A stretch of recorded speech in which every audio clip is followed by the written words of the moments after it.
How did I plan my safari? That's a great question. So first think about where you want to go, because there's a few places in Africa that you can safari. So I knew that I wanted to go to the Serengeti in Tanzania because I've always wanted to go there, and that I wanted to pair it with either Zanzibar or the Seychelles. But you can also safari in South Africa or Botswana, and I'm sure there's a couple other places too.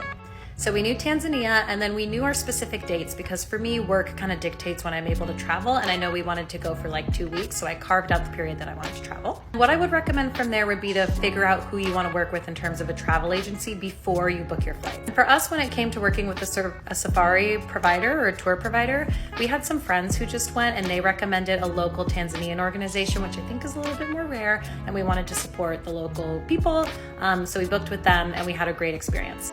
They were called Jackpot safaris, if anyone wants to look them up. But we also considered working with Tanzania specialists. There's a lot of resources for this. You can look online. There's like a safari guide website that gives you a lot of tour operator options and connects you directly with them. There are also a bunch of US-based travel agents who I don't think charge a fee, and you can work with them to do your booking from afar. Just kind of like Google around for these people and like have introductory conversations to learn more about them and see what they're able to provide you, but they're all experts. And from there, what the really nice part is when you decide who you're gonna work with is that they really plan the whole safari for you. So you can tell them, I wanna go for X amount of days, I wanna see X parks, like what should I do, what do you recommend? And they'll come up with a bunch of different itinerary options for you to make it easy.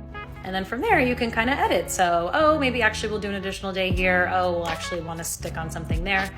And that includes the hotel selection. So I think if you have some places in mind, you can tell them and they'll just help you book. For us, when it came to the safari portion, we didn't really know where we wanted to stay. So we gave them a budget range, and they selected a bunch of lodges for us that I then cross-referenced and I thought looked good. So I just gave it the thumbs up. For Zanzibar, I looked ahead. We ended up staying at the Riu Palace, which I really loved. And we also booked our hotel in Stonetown, which was the Emerson Spice Hotel, great hotel. But we found those ourselves and then just told the company we want to stay there, and they did the booking for us. So really, it can be smooth when you're working with the person. I think the biggest part of the research is really just which tour provider you want to work with, and then maybe some hotel research in your beach destination, or if there's like a particular lodge you want to stay at. But if you want to go on a safari or you're going to Africa, I do recommend booking your flights early, because we waited kind of a long time and they were very expensive. They were like over $3,000. Just something to think about.